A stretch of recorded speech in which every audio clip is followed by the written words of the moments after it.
Star Wars Theory. In an attempt to criticize Season 3 of The Mandalorian, he chose one of the weirdest examples, Moff Gideon and his Force-sensitive clones. I thought, they've reset The Mandalorian with the pretty abhorrent Season 3, with just bringing Moff Gideon back and turning him into like a successful Force-sensitive clone. I think there were like 8 of them or something like 7 of them, which is impossible to do in Star Wars. You can't do that. You can't create a Force... I mean, if you could, then you would have like 100 Force-sensitive Anakins. Good. Twice the pride, double the fall. All with perfect efficacy, with the chosen one potential in all of them. It can't happen. There's a reason why it doesn't work. And that was illustrated really well in the Force Unleashed games. He very confidently says you can't make Force-sensitive clones in Star Wars.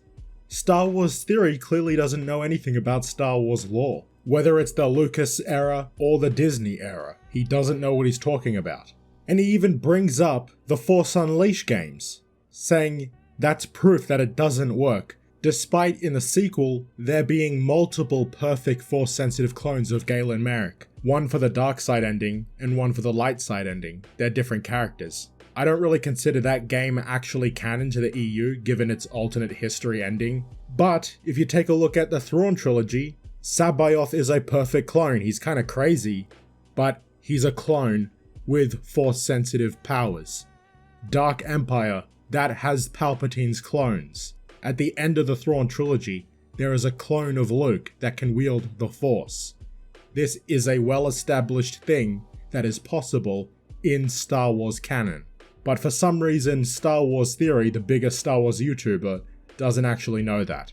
And even in the Disney canon, Snoke is a clone with Force-sensitive abilities. He is not entirely puppeted by Palpatine. He is still a separate consciousness. And in The Rise of Skywalker, Palpatine is inhabiting a clone body. He transferred his essence into that body after Episode 6.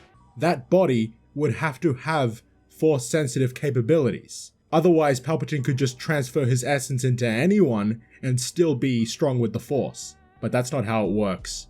And again, the biggest Star Wars YouTuber on the platform has no clue what he's talking about and doesn't know any of this.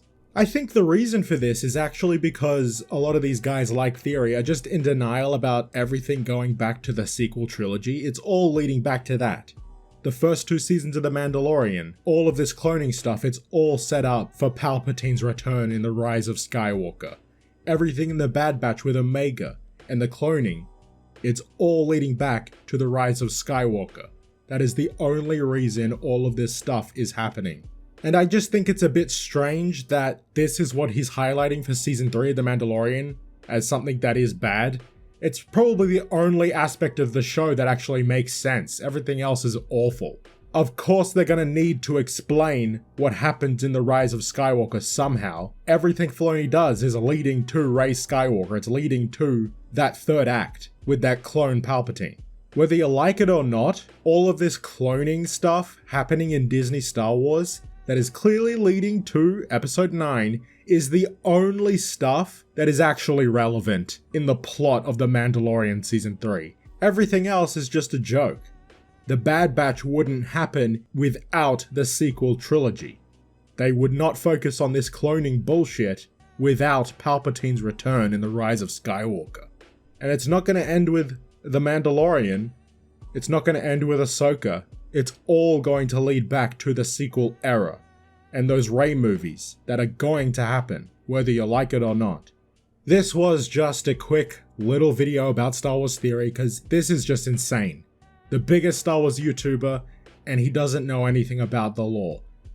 The Disney lore, which he upholds as the true canon, and then the Lucas era Star Wars, which of course he doesn't know anything about because he can't read. Thanks for watching, like and subscribe, I'll see you later.